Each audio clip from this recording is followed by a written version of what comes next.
Searching, yeah. And it says we're live, so let's hang out for a minute and get some people to join in and hang out with us. It's great to see you. Great to see you too. Thanks for How's your week going?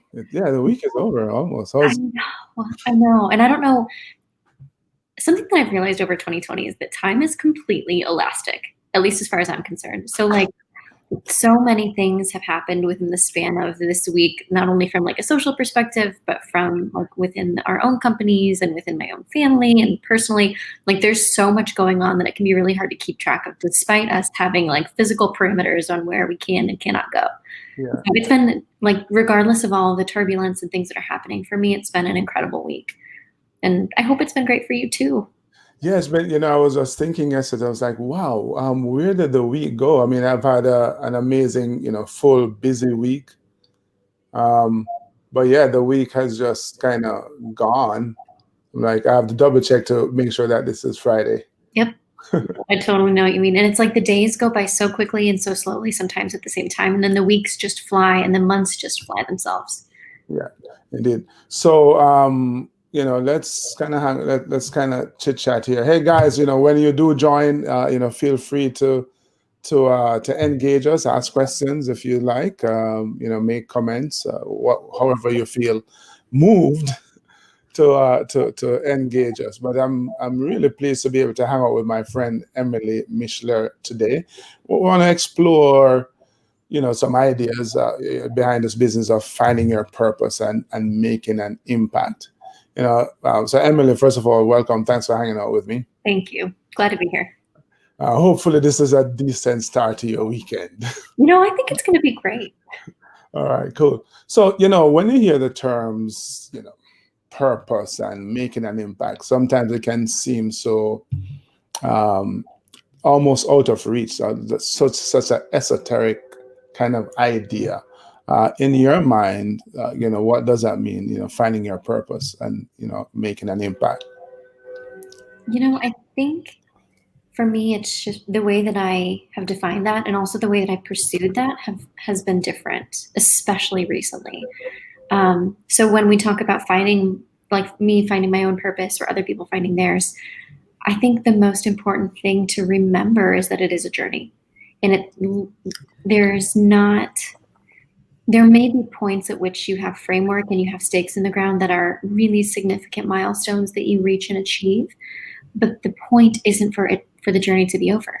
Mm-hmm. It is this constant journey that we're really engaging in on a daily basis in order to not only make our lives better, but also those of us around us. So I think that was a misconception that I had because I had kind of confused in my own mind the pursuit of achievement and the pursuit of success with the pursuit of purpose. And those, for me anyway, are two very different things. And as far as making an impact goes, I think too, sometimes that can feel really difficult to swallow because it's so big. Same thing with purpose. It sounds big.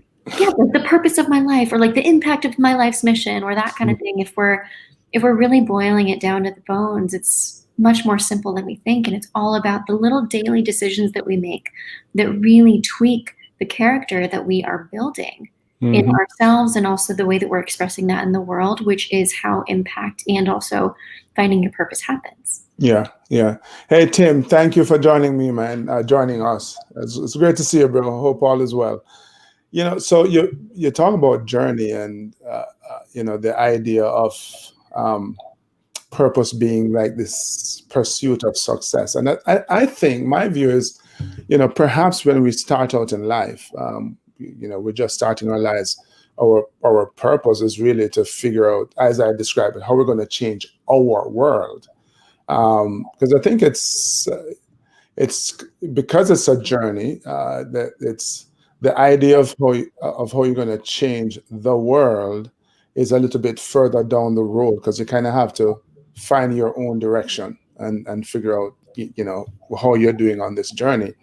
I think, unfortunately, too many people, to include companies, never get past that phase of the journey of how, of changing their world to how you change or impact the world around them. And I think that's perhaps where many of us get lost. Something that I've seen too is when we are on the cusp of figuring out what that journey could look like for us and really leaning into, okay, this is the kind of impact that I might want to have in the world, sometimes we forget that we have the choice to move forward either in the direction that we are already moving in, but also we can shift. And I think sometimes we really forget the power that lies in the choices that we make each and every day. And I'm bringing this up because I think particularly within everything that's happening right now, now is such a beautiful time to be leaning into the daily choices that you make and the Mhm. daily habits that you're building. And as far as I'm concerned, making an impact, finding your purpose, being on the journey, it's very similar to the way that you physically train for something. Like if you're going to go run a 5K and you're not used to running, you'll start working on a program to get your physical muscles in shape enough, not only that you're able to do it to the best of your abilities, but also that you don't hurt yourself, that you're able to recover so that you have enough time to be able to have the experience that you'd like to have. It's the Mhm. same thing when you're pursuing purpose. As you continue to quote unquote train your quote unquote muscles, you get access to the lessons that you learn along the way in order to figure out, okay, so this was for me, this wasn't for me. I like this workout. I didn't like that workout. I'm really excited to continue moving forward along this path, and I really want to try out this other sport. I mean, there's so many different directions that you can go. It's a matter of figuring out what best suits you and your body type and the end goal that you're hoping to have. But I think sometimes we try to sprint a marathon before Mhm. we've even tried to walk or run a 5K. Yeah.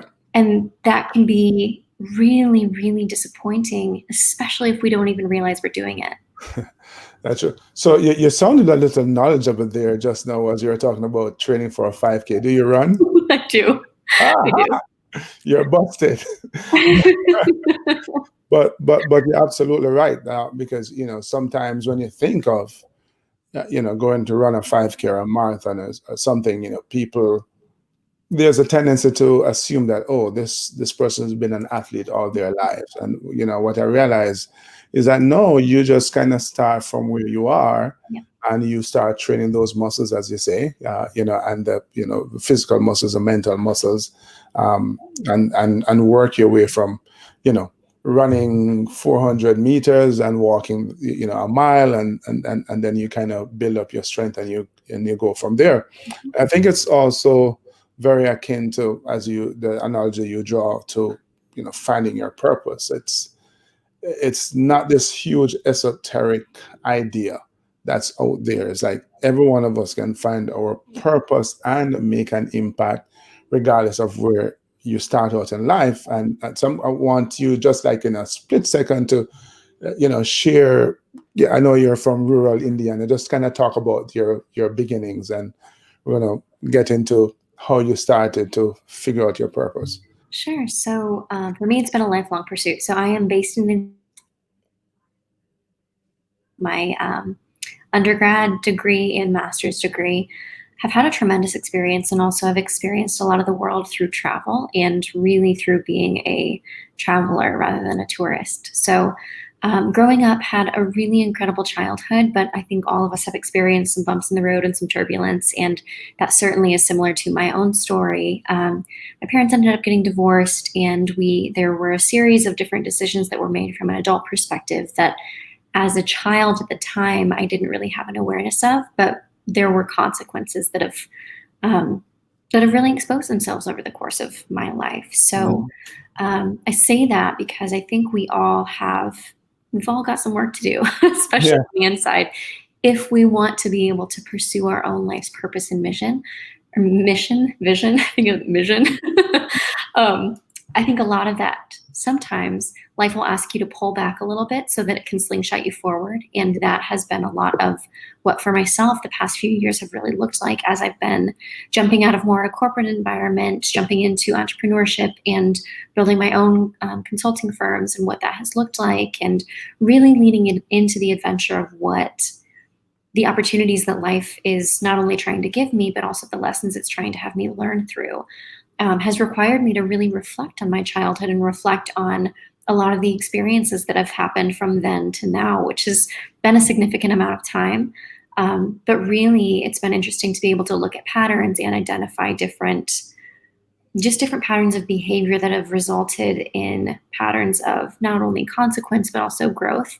And I think as people who are pursuing our own journey and really looking to impact the world in a significant way through the experience of our lives, I think it's really important to be able to give yourself space to be able to do that. Yeah, and I find, as you say, I often say that the most difficult work any of us have to do is being introspective, and you just spoke to that. That regardless of you know what the circumstances are that you find yourself in, the decisions that other people make that you have absolutely nothing to do with, but still impact you in the end. That the start of your journey begins with you figuring out what that journey looks like for you, and hence requires a level of introspection. In your opinion, why do you think it's so difficult for so many of us to kind of take that time to, kind of inhale and then and look inside? It's funny, as you were saying inhale, I was finding myself inhale because this is such a big and important question. But I believe it's because it's hard, and it's because we are so easily distracted, and distraction is so accessible, especially now, you know, Yeah, yeah. but so easily distracted, also so eager to be distracted because it's tough to do. Hmm. Exploring the caverns with a really bright flashlight of the stuff that you've been suppressing for your entire life is a task that takes courage, and it's a task that takes strength, and it can feel and be completely overwhelming, especially as you're first starting. It's the same analogy as the walking a 5K to running a marathon thing. I mean, as you're first starting, it'll take different equipment as you are exploring those different pieces of who you are and what you're about and what your story has even been so far. But I think a big piece of it is that a lot of mainstream culture doesn't necessarily value that introspection. They value the external results that we're able to project to one another, and that we're able to talk about, and that we're able to engage with, and the things we're able to buy and do and access, and whatever you want to call it, whatever direction you want to go. But I think it's just a value thing, and it is tough and it is hard. And I think those are really the reasons why a lot of people either don't go there, or don't go there until a really significant life event has happened and it forces them to really look at themselves in a new light or from a different perspective. And yeah, what do you think?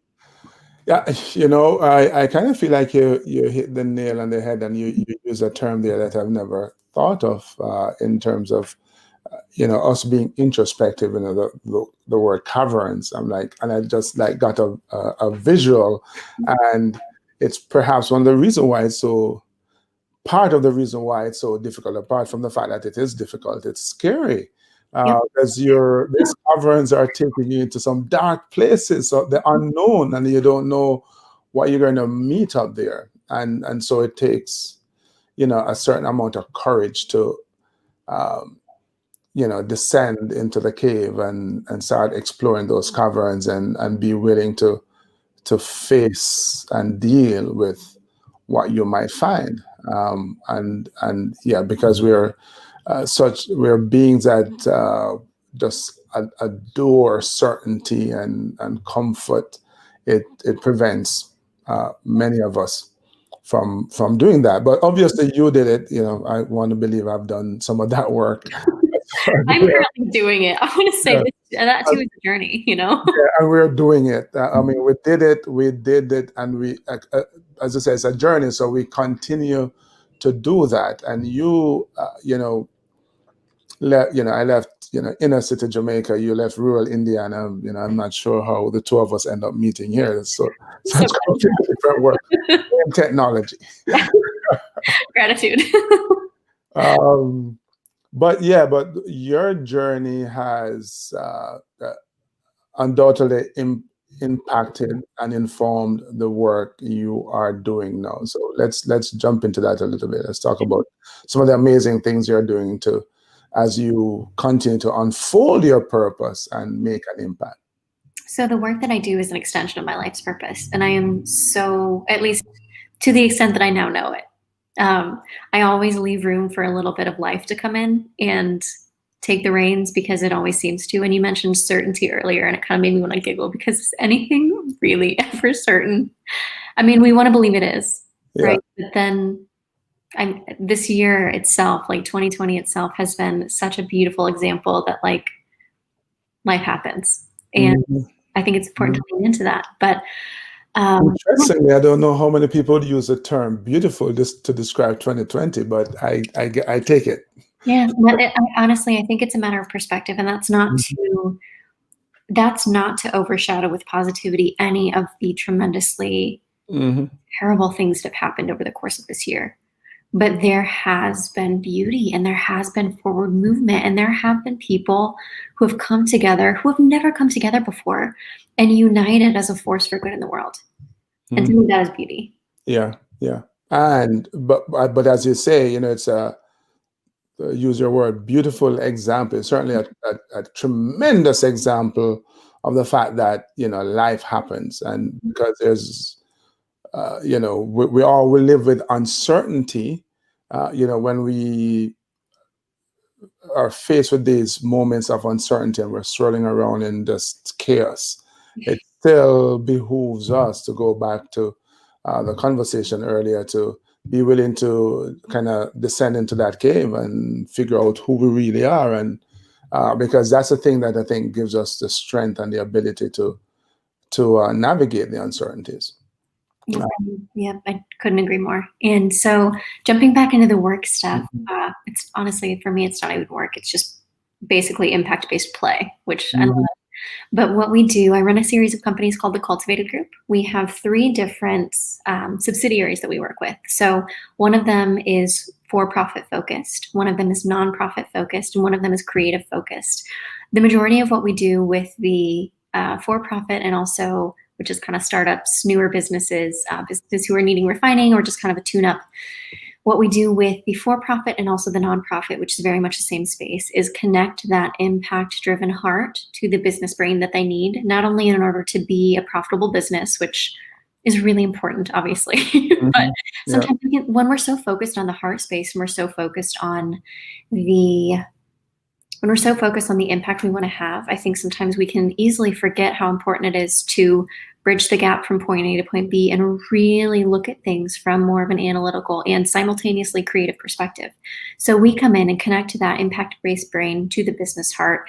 A lot of strategic planning is something that we're into. We also do a lot of business planning, really looking at your operation for where it currently is, helping you to expand the dreams that you already have, whether it is 90 days, 100 days, even a year up to 5, sometimes 10 years. What is the actual mission and vision of what you're trying to do? And how can we make that happen in a certain amount of time? And then we actually kind of lean in and give you executable steps to make it possible for you to bridge that gap. So that's the kind of consulting that we do. It's a lot of fun. The client base Mhm. that we have is incredible. It's just a tremendous privilege. And the creative arm of what we do, which is the third subsidiary, is something I'm really excited about. It's a bit more nebulous. It's some copywriting, it's some just creative play. It's become a boutique publishing firm while also doing some social media and web design, which has been just so much fun and a really, really exciting space to be able to help bring other people's ideas to life, Yeah. really breathe life into those. So as the publishing firm, we've just published our first 3 books, which are very much all about finding your purpose and making an impact while continuing to learn life lessons and also travel the world, understanding and emphasizing the value of diversity and connection amongst chaos that can be the world at some points. So it's a children's book series. It's really, really cute. We are working on the 4th book at the moment, which should be out very soon, and we're very excited about that. But what we realized is that with the companies and also my personal life's mission is to be the change I wish to see in the world. And especially being from Indiana, it's not Indiana. It's just living within my own sphere of influence and within the world as I defined it at certain points in my life. I didn't feel like I had a good understanding of the world. So after a bit of time in the corporate world and also finishing up a master's, I jumped into traveling and consulting full time, which was a few years ago at this point, and really leaned into the adventure and the lessons that life wanted to teach me at that point. So a lot of the adventures that our children's book character goes on are very much inspired by that experience that was my own, but also a lot of the gifts that we were able to experience while we were on that path. So I say that because being the change you wish to see in the world implies a multitude of different things, but really it implies that you understand a bit of what the world needs. And if that's the case, I felt like I needed to adjust my understanding of what that was. And as that all was unfolding, I believe that our lives are constantly in this place, just this along this journey of unfolding as well. So as different pieces of that kind of came together and the puzzle started to make a little bit more sense and became more beautiful and kind of more robust as we continued to move forward, it was a natural extension of the impact-based operation that we already had to be able to impact children, not only in their schools and communities, but also within their homes, to be able to provide other people opportunities to learn and love and connect and grow and play and create, not only through the adventures that this book series will go on, but also through the subsidiary and other materials that we are able to provide as a free resource to people, which we didn't realize how valuable that would be, especially because the first time that we really looked into this in the first book that we published was December of 2019. Yeah. Prior to I'm sorry. So I'm kind of curious because you're writing from your experiences, and I assume you could have written any genre. You could have written books for adults. Why children's books? a lot of the impact-based work that we do with the consulting is geared towards children. I personally love kids. Yeah. Love kids and just love their energy and their spirit and their curiosity. And just, I think sometimes we can get so frustrated with the day-to-day and with the lack of focus, or with just the childlike nature can be sometimes really frustrating, that we forget that we're planting seeds for the future of our world. And if that's the case, that's where we need to be. Is that the common thread you saw as you traveled to the different places? Kids are all the same. All the same, despite cultural differences, despite language differences, despite how we might look similar or different or dress similarly or differently. Kids are the same. I mean, a 2-year-old tantrum in one place is the exact same as a 2-year-old tantrum in another. And I assume the parents discuss the same thing too. Yeah, and like that's not necessarily our target. Like 2-year-olds aren't necessarily our target demographic for right now. But if that's the case, and we all are connected in very basic human ways, then let's lean into that and make a difference in people's homes. Let's get them excited. Let's get them curious about learning about different places and cultures. And a lot of times, especially through the media, we're really shown a lot of differences that we have. And there's a lot of ways that we're pinned against each other. How do you hope to make an impact? As we started talking about, purpose and impact. With the wisdom that you're sharing with these kids and the ideas you're sharing with them? At the end of the day, it boils down to all that we're doing is planting seeds, because we understand and we recognize that we are not in control of children's lives, right? But we can influence, and this is going back to like the beginning of our conversation. We absolutely can influence those daily decisions that we make. So we are, with these books and with this series and with the work that we do, we're planting seeds and taking forward action and making forward movement towards the future that we wish to see, which is one that's more conscious, it's more kind, it's more humanity-based, it's also more conscious of what's going on in the natural world and really leaning into conservation and advocacy. It's creating space and planting seeds for children to be able to have access to lessons and tools that they might not otherwise have had. Yeah. Really providing opportunities for them to expand collectively and holistically as humans, rather than just through a core curriculum or rather than just through a traditional educational model. Yeah, I was just thinking that too, that, they'll be in class learning social studies or whatever, and they'll get a snapshot into the life in another part of the world, and sometimes not even necessarily, current life per se. But, I haven't read your books yet, but I'm assuming that you are connecting them at an even deeper level to show the humanity, the similarities between, this 5-year-old living in India versus a 5-year-old living in Indiana. Mhm. And so a part of what we're doing is really emphasizing those similarities, but also highlighting the value in the difference Hmm. and highlighting the understanding and really just planting seeds so that we have a more consciously aware future. Yeah, I believe that is so important. I often, when I'm having these conversations, always go back to my first experience at the Olympic Games. I Mm. was a newly minted army officer, and we lived in a very different world. The Cold War was at its height, and everyone behind the Iron Curtain was evil. That's what I was told. And then I'm in the Olympic Village in the Games Arcade. So I'm dating myself. We didn't have cyber cafes back then.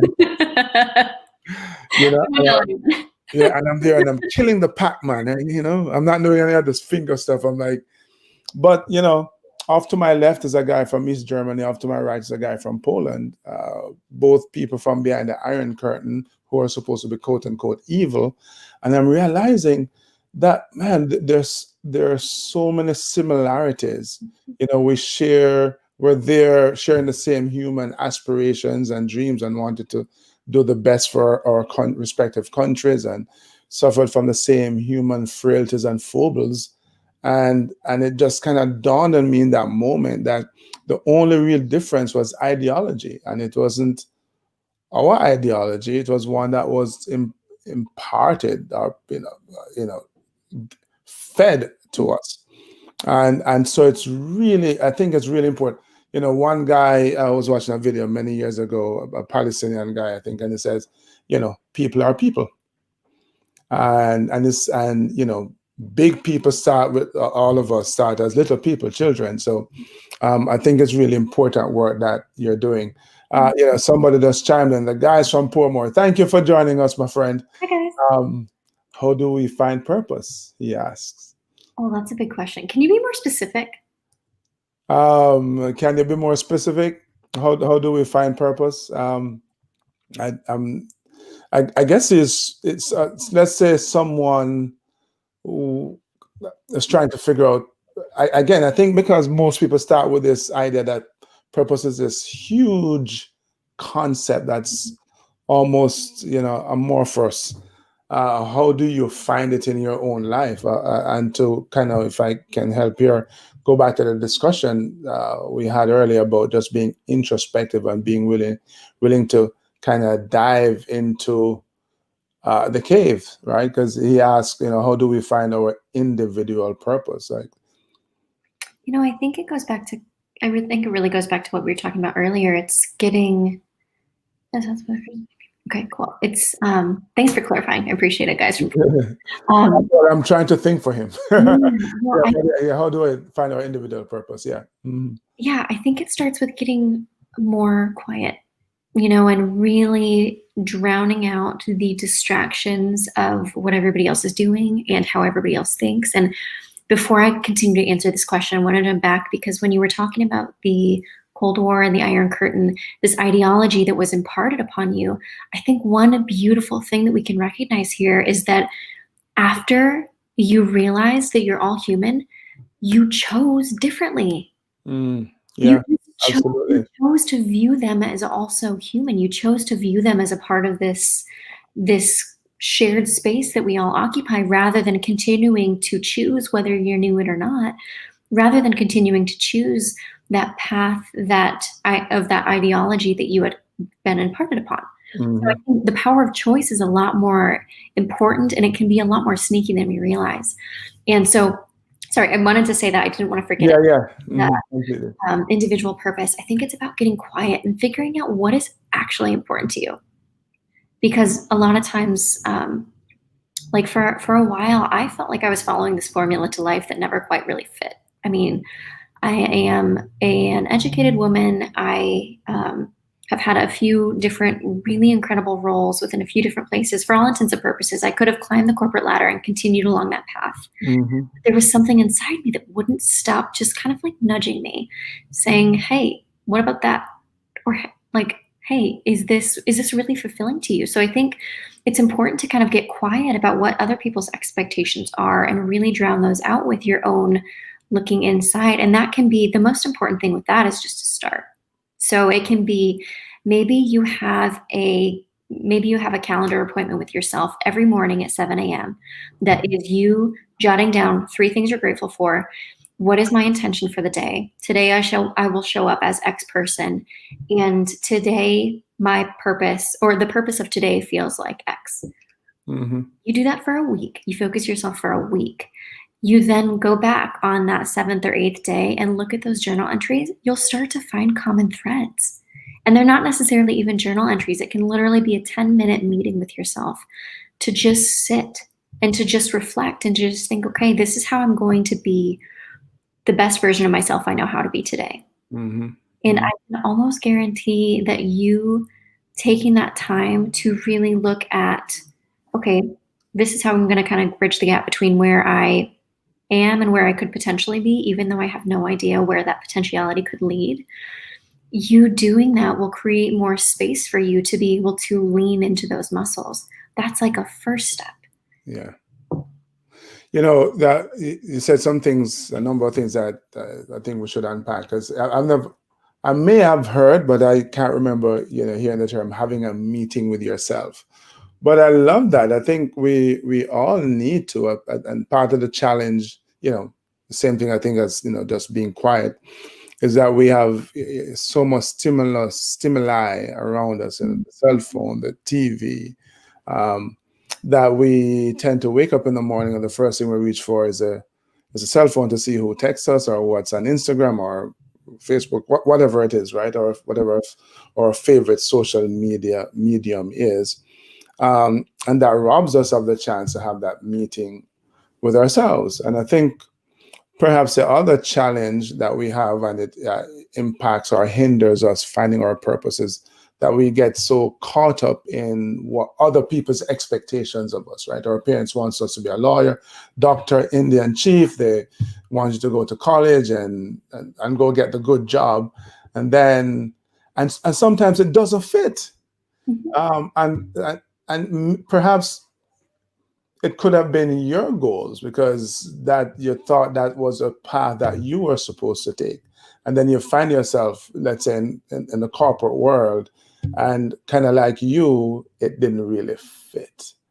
And some of us, I think it requires a certain amount of courage to go, you know what, this doesn't fit. I need to go chart what could be considered an unconventional, non-traditional path. Not many of us have the courage to do that, right? And I also think if you have the understanding that not only is your finding your life's purpose a journey, but also your career is a journey, your like ability to make an impact as you continue to run along whatever that path is, that is also a journey. And there again might be different milestones that you're measuring that really matter to you. There might be more significant places that you're putting flags on that map, but it's a journey. And it's okay if you veer off into this way and then try this. I mean, you want to make sure that you're doing so with intention, but that intention you're not able to hear that intention as loudly if you're not creating that space for yourself to be in touch with yourself. And I think the same reason that a lot of people can be afraid to even look or begin to find their purpose is also the same reason that we're talking about right now. I mean, you're exactly right with the distraction piece and the ability. It's at the end of the day, all of it comes down to habits and choice. And like I'm not perfect either. I don't always have my standing meeting with myself. Sometimes myself, but I there's a significant difference on the days that I do have them and the days that I don't. But you know what I think it comes down to, in us having those meetings, diving into those caverns and kind of figuring out what our path is that we are uncovering resources within ourselves and giving ourselves tools to make that journey successful. And that empowers us to be able to give to others as well. Because if you don't do that work, then you have nothing to give. You can't give what you don't have. And so that, making that journey to kind of come full circle allows us to have an impact, i.e., do something that is not just, it's not fleeting, it's not in the moment, but is making a really a significant difference, perhaps a lifelong difference in somebody's lives. Yeah, absolutely. And we just got to know it's soul searching. And that's absolutely true. And sometimes that searching will start out as a lighthouse. And then the closer that you get and the more you evolve along the path that is your life's journey, you'll be able to use something a little more specific. So maybe rather than an entire lighthouse, it becomes more of a specific spotlight. And then it becomes more of you're just equipped with the tools that you need along the way as the journey continues to unfold. So rather than that spotlight, maybe it then becomes like car headlights. And maybe once you're past whatever you need to with that, maybe then you get access to a flashlight and then you get a laser, Yeah. You're equipped with what you need. And I think that soul searching analogy is absolutely true. It is absolutely true. And the other operative word in what was just said is because it has to be your journey, not your mom's, not your father's, not your brothers or your sisters or whoever. And I think sometimes we get lost in all the confusion and all the expectations and the pressures that are placed on us and what society wants from us. We tend to forget that in the end, it's your life and it needs to fit you. And it requires you going within first, because nobody else is going to be able to tell you what you need other than you. Yeah. So when you're working with, let's say, startups, are you kind of focused more on those companies that you believe have a purpose beyond just making money and want to have an impact in the lives of people? Yep, absolutely. Honestly, that's the only kind of client that we work with, because we want to be able to empower and equip them to be able to make that difference and bridge that gap and move forward and do better in the world. Yeah, indeed. And obviously with, not-for-profits, I think you're onto something, because a lot of people who start a not-for-profit, they start with a lot of heart, and the heart is in the right place, but they say it does take cash to care.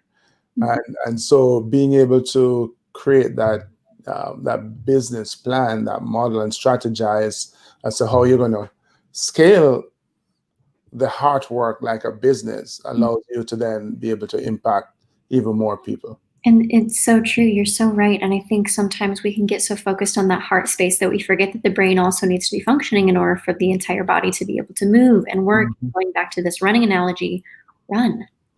So that's really important, and something, shoot, I forgot what I was going to say.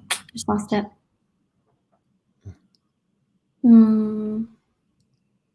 Yeah, I don't know. I lost it. Yeah, no, that's cool. Yeah, so my friend from Portmore, he says that, the heart can't pay the bills. We know that, and you have to grow to come to a point of making a profit. I remember what it is. I think too, a lot of not only smaller businesses or people who are just starting out, but also nonprofits. People love to talk about scaling. They love to talk about scaling because it's exciting, and that's where That's a new buzzword. Yeah, that's what everybody's going for, right? But we forget that there's this period of growth and refinement that happens before scaling is even possible. So a lot of times what we do is kind of reel it back a little bit to, again, actually figure out what's actually going on. And rather than, okay, this is what we think is going on versus what our numbers are actually saying, and this is what we want to be going on despite this actually happening in our reality, we are able to get a solid plan of how to grow into that scaling. Yeah, indeed. My friend, hey Dave, thanks for joining, man. So he loves what you're saying. I think he's telling me that I'm saying, garbage. Thank you. But the heart won't pay the bill. And I think we are, Emily, kind of touching on things that people feel out there. That I think everybody wants to find their purpose. I'm not so sure, but we're all designed to go after our purpose. It's just the nature of us human beings, and we feel so much better, man, when we're living a life that is beyond us. And I can think of so many times, and sometimes it's just a simple act that you commit, you do for someone, and to see how their world lights up, lights up your world, our world as well. Any parting shots, thoughts? No, I love the quote we just got. Love saying heart won't pay the bills. I do want to add though, heart won't pay the bills, but you can pay the bills with heart. Yeah. And you can have, I think what's really cool within business right now is that we're seeing a ton, like significantly more B Corps, and we're seeing businesses who want to have triple bottom lines. And I think at the end of the day, we're approaching this really awesome space where we're just going to be able to not only make a difference and an impact and live beyond ourselves and fulfill our life's purpose and mission through some of the employment opportunities or work experiences that we have, but also we're going to be able to make a lot of money doing it.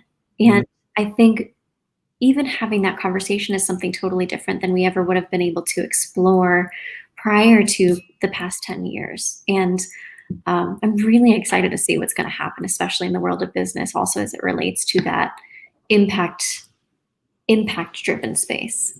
Yeah, indeed. So, Dave, thanks again. Yeah, absolutely. I remember us having that conversation on purpose, because I think it's such an integral part of the success journey. It's not something that's in addition to. You need to have a purpose I was about to say to have a purposeful journey, but my English teacher should be very embarrassed. They say, don't use a word to define a word. Awareness. But yeah, to have a really fulfilling journey, you have to have a purpose, and that's what the cultivatedgroup.co, headed up by one of the most creative and at the same time strategic minds you'll ever come across. Emily, she heads that up. Blame her.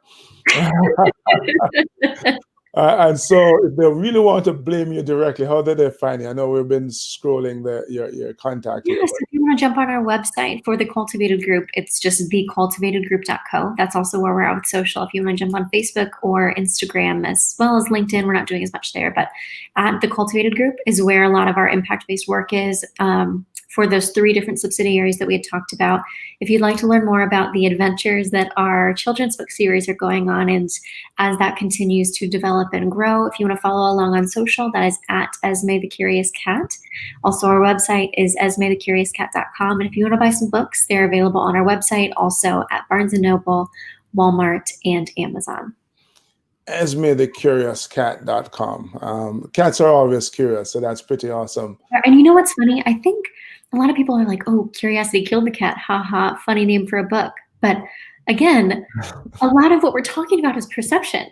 Yeah. Did it actually kill the cat?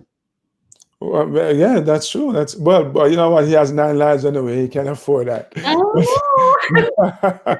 Xavier, great to catch up, man. Thank you for joining our conversation. Feel free to go back and listen to the rest, because they listen to the earlier parts, because the recorded bit will be posted. But yeah, finding your purpose, making an impact. Emily, that's what you live, and I thank you for spending time with us, sharing your views and your wisdom as well. That's what we try to do. We try to really connect with the heart, and through that the brain to pay the bills and make a difference. Yep, absolutely. So, thank you all for being here. Thanks so much for having me. It's been a pleasure. Yeah, man. Thanks guys for hanging out with us, and we will continue these kinds of conversations. So stay tuned. So the website again, esmethecuriouscat.com, and what's the other one, Emily? Thecultivatedgroup.co. Thecultivatedgroup.co. So again, guys, thank you as always. Keep on pushing.